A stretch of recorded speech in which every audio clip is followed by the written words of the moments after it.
Og vokser det, så tager du med. Vi har sat 2 planter til side til borgmesteren.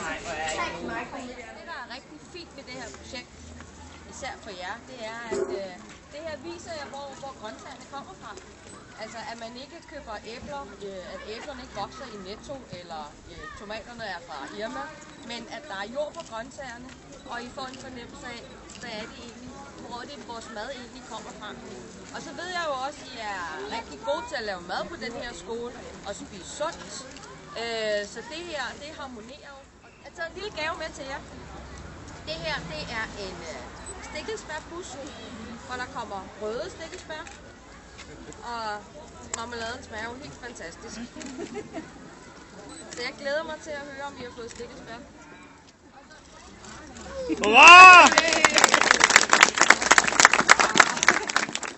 Nu vil jeg altså ind og kigge.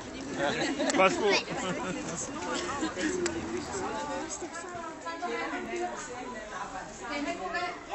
jeg har